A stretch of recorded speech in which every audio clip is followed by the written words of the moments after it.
माझी लढाई सर्वप्रथम या सर्व धारावीकरांसाठी आहे। कारण गेल्या 40 वर्षापासून धारावीकरांवर फक्त अन्याय झाला आहे।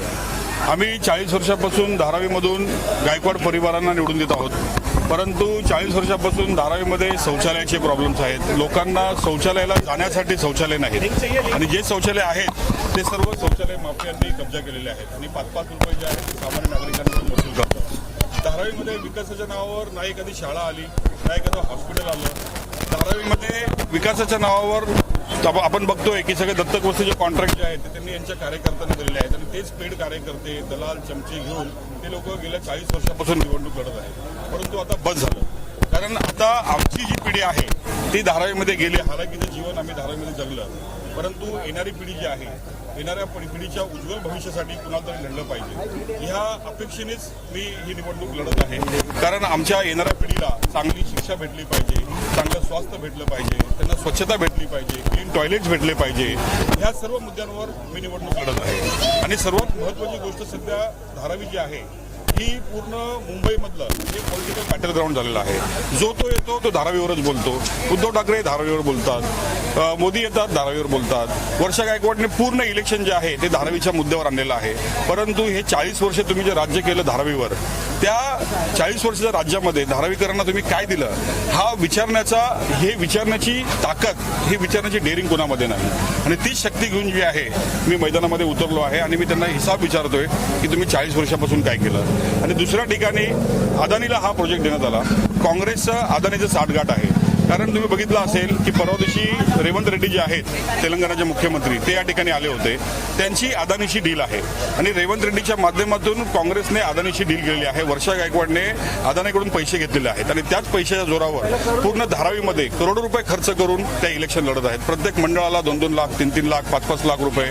आता निवडणुकीमध्ये प्रत्येक व्यक्तीला 15-15 हजार रुपये, त्यांच्या चमच्यांना 50-50 हजार रुपये, करोडो रुपये ते फुकत आहेत। तर त्यांना फक्त धारावीमध्ये विकासाच्या नावाने जो मलिदा भेटतो तो त्यांना खायचा आहे, परंतु हे सामान्य धारावीकर जे इकडे बसलेले आहेत त्यांच्या बाबतीत त्यांना काहीच चिंता नाही आणि त्या चिंतेचं निराकरण करण्यासाठी मी आज सोल्युशन आणलेलं आहे आणि त्या सोल्युशनसाठी मी आज इकडे मंच थाटलेला आहे। कारण आम्ही जे लढतोय, मी धारावीकरांच्या जे सामान्य धारावीकर आहेत त्यांच्यासाठी लढतोय।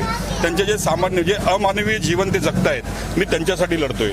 आमचे जे लहान पोर आहेत जे शिक्षणापासून वंचित आहेत, मी त्यांच्यासाठी लढतोय। जे आमचे सिनियर सिटीजन्स आहेत ज्यांना टॉयलेट्स नाहीत, ते घरामध्येच टॉयलेट करतात आणि पाण्याने ते ढकलून देतात आणि तेच गटारामध्ये जाऊन त्यांना डेंग्यू मलेरियासारखे आजार होतात, मी त्यांच्यासाठी लढतोय। आणि या ठिकाणी अदानीच्या माध्यमातून विकासाच्या नावावर धारावीकरांना धारावीच्या बाहेर घालण्याचा जो घाट चालू आहे, मी त्याच्या विरोधात लढतोय। मी घोषणा केलेली आहे, धारावी बचाव आंदोलनाचा मी समन्वयक आहे। आम्ही वेळोवेळी आंदोलन केले, आम्ही सर्वे थांबवला, परंतु सर्वे थांबवत असताना काँग्रेसचा एकही कार्यकर्ता त्या सर्वे थांबवण्यासाठी सुद्धा आला नाही। आमचा एक कधी सुद्धा आली नाही। फक्त मंचवर मोठ्या मोठ्या भाषणं करतात, अदानीचा विरोध करतात, ते फक्त कमिशन वाढवण्यासाठी करतात। मातोश्रीवरून सुद्धा जे काही होतं ते फक्त आणि फक्त कमिशन वाढवण्यासाठी होतं। त्यामुळं आम धारावीकरांच्या वतीने कोण लढणार, म्हणून आम्ही हातामध्ये बल्ला घेतलेला आहे।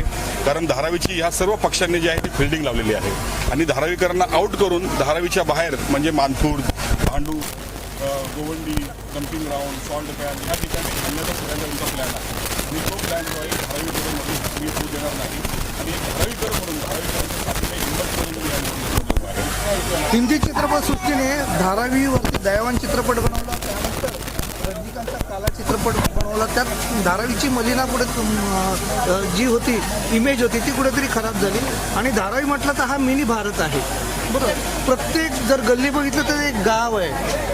मी याच्या संदर्भात थोडा सर्वे केला, नेमकं याच्यातून तुम्हाला मतदानाचा प्रतिसाद कसा मिळेल? लोक जमवणं सोपं आहे, परंतु त्यांची मतपेटीमध्ये उतरवणं कठीण आहे। हा सुवर्णमध्ये कसं साधल? नाही, खरंच ही लढाई माझ्यासाठी अवघडच आहे, कारण समोर जे आहेत ते मोठे मोठे मगरमच्छ आहेत। एक ठिकाणी काँग्रेस आहे ज्यांनी 40 वर्षापासून धारावी राज्य करून करोडो रुपयाचा भ्रष्टाचार केला आणि त्या पैशाच्या माध्यमातून ते निवडणूक लढवत आहेत आणि दुसऱ्या ठिकाणी स्वतः आदारीचा कॅन्डिडेट आहे. त्याच्यामुळं धारावी जी आहे ही 2 मगरमच्छाच्या पंजामध्ये फसलेली आहे. त्याच्यामुळे या मगरमच्छामधून अगर धारावीला बाहेर काढायचं असेल तर आम्हाला त्या मगरमच्छाच्या पाठीवर पाय ठेवून बाहेर निघायला लागेल. नाहीतर आम्ही सर्व जे आहे आम्ही सर्व धारावीकर या पाण्यामध्ये डुबून जाऊ आणि हे सर्व आम्हाला डुबवणार. आणि ह्याच भावनेने मी ही निवडणूक लढत आहे. आणि सर्व जे सामान्य आमचे धारावीकर आहेत, आमच्याकडे काही फंडिंग नाही, आमच्याकडे कोणाचा पैसा नाही, आम्हाला ना कोण फंडिंग करतं ना आम्हाला कोणाचा पैसा पाहिजे.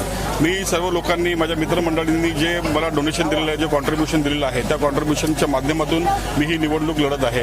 आणि हे सामान्य लोक जे आहेत तेच माझ्या पाठीशी आहेत. कॅम्पेनिंगसाठी सुद्धा हेच लोक माझ्यासोबत येतात. आमची काय एकदम लिमिटेड टीम आहे. त्यामध्ये पॉलबाई आहेत आणि आमचे आयुबबाई आहेत, आमचे जुबेरबाई आहेत, राहुल मुरेक पोरगा आहेत. सगळे आमचे तुम्ही असं बोलू शकता की लगानची जी टीम होती तशी टीम आमच्यामध्ये आहे. त्या टीमला घेऊन मी या मोठ्या मोठ्या शक्तींच्या विरुद्ध मी लढत आहे. आता एक नारा येतोय बटेंगे तो कटेंगे. मग धारावीकरांसाठी जर ते बटले तर कटतील आणि मग उद्ध्वस्त होतील.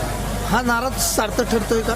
नाही जरूर. कारण हे जे राजकारण करतात ते धर्माच्या आधारावर करतात, भाषेच्या आधारावर करतात, प्रांताच्या आधारावर करतात. परंतु धारावीकर म्हणून आम्ही सर्व धारावीकर एक आहोत ही भावना जी आहे ती प्रत्येक धारावीकरांच्या मनामध्ये रुजवण्याचा मी नक्कीच प्रयत्न करत आहे आणि करत राहीन. या ठिकाणी जेव्हा मशिदीचं डेमोल्युशन करण्यात येत होतं त्यावेळेस सुद्धा मी रस्त्यावर उतरलो आणि माझ्यावर केसेस झाल्या.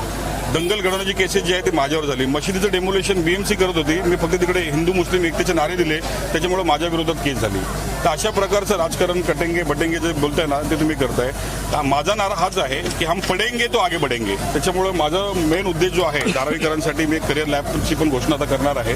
तर माझा मेन उद्देश जे आहे ते धारावीकरांसाठी आहे. कटेंगे बटेंगेचा राजकीय फायदा जे आहेत ते शिवसेना, BJP आणि काँग्रेस.